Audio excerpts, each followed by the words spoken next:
후보자님, 네. 그 주가 조작, 시세 조종 범죄 잘 아시죠?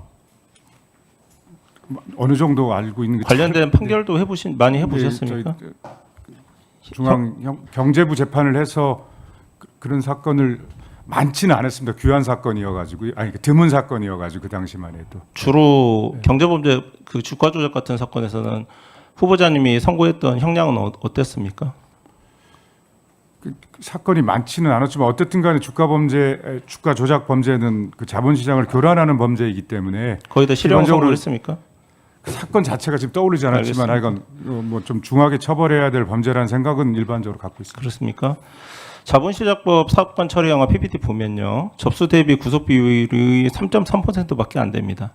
다음 강도죄 같은 경우에 있어서는 구속 비율이 20%는 높습니다.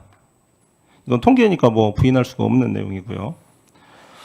그 자본시장법 위반, 시세 조정 범죄가 어떤 부분에서 반헌법적인지 간단히 한번 말씀해 주시겠어요?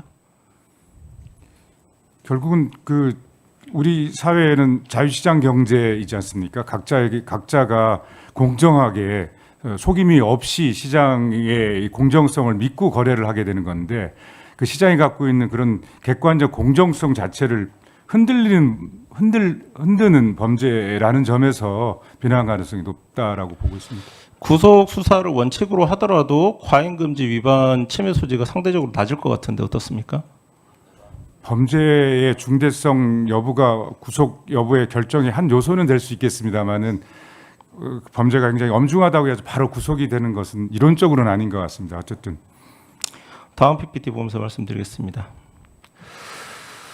우리 김건희 여사 주가 조작 관련돼서 서울중앙지검 관련된 주요 우리 검사들이 이제 탄핵 재판을 받았었습니다. 잘 아시죠?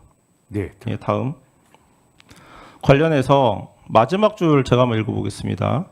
김건희에게 공동가공 의사가 있었는지 뭐 이런저런 내용 나오면서 PC 기록 등을 확보할 필요가 있을 수 있음에도 피청군이 이와 같은 증거를 수집하기 위해서 적절히 수사가 이루어지도록 지휘 감독하였는지는 다소 의문이 있다.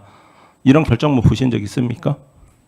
결정문은 직접 읽어보지는 못했습니다. 전체적으로 그런 결정이 있다는 정도만 알고 있는 상태입니다. 지금 헌법재판소에서 이러한 지휘감독했는지 적정한 지휘감독이 있었는지에 다소 의문이 있다. 결정문에 이 정도를 쓴다면 그 헌법재판소에서도 왜 수사를 이렇게 했는지에 대한 문제의식이 공유가 된 거 아닙니까? 결정문 내용으로 보면 그런 것 같습니다. 그렇습니까? 예. 그러면은 김건희 여사 같은 경우도 원칙적으로 주가 조작 범죄, 시세 조정 범죄 공범으로서 지금 그 헌법재판소에서 문제의식을 공유를 했던 건데 당연히 이 부분 철저하게 수사해서 필요하다면 구속해야 되지 않겠습니까? 그거는 요 결정문 내용에서만 보는 저희의 지금 즉각적인 생각이고 판단이고요.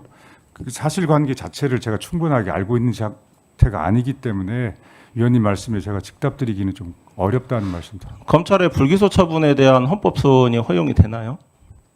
불기소 처분에 대해서는 헌법 소원이 지금 접수가 되고 판단이 이루어지는 걸로 알고 있습니다. 근데 그 인용되는 비율은 거의 없다고 봐도 무방하죠? 낮은 비율이라는 건 알고 있습니다. 이런 사건 같은 경우도 검찰의 자의적인 불기소 처분이 문제되는 대표적 사례인 것 같은데 헌법소원이 제도적으로는 들어와 있지만 이렇게 재구실을 하지 못하고 적용되지 못한다라고 하면 우리 헌법재판소장 후보자로서 헌법적 관점에서의 뭐 다른 제도적 대안 제시가 있으십니까? 한번 의견이 있으시면 말씀해 주십시오. 지금 위원님께서 말씀하신 구체적 사건에 대해서는 제가 구체적인 내용을 알지 못하기 때문에 답변 못 드리는 걸 말씀드리고요.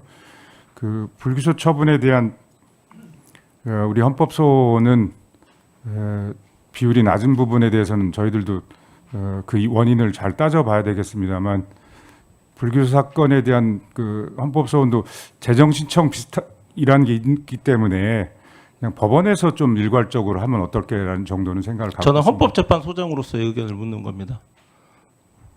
법원이 더 적극적으로 역할을 해야 된다라고만 하는 거는 좀 답변이 부족해 보이고요. 그러니까 저희들이 지금 이런 제도 하에서는 불기소 처분에 대한 헌법 소원을 하게 되는 국민들이, 그러니까 불기소 처분에 대한 헌법소원이 갖고 있는 역할 잘 생각해서 신중하게 판단하도록 저 스스로도 유념하겠고 또 재판소에서도 그런 식으로 될 수 있도록 노력하겠습니다. 네, 수고하셨습니다. 다음으로 유영화 위원님 질의해 주십시오.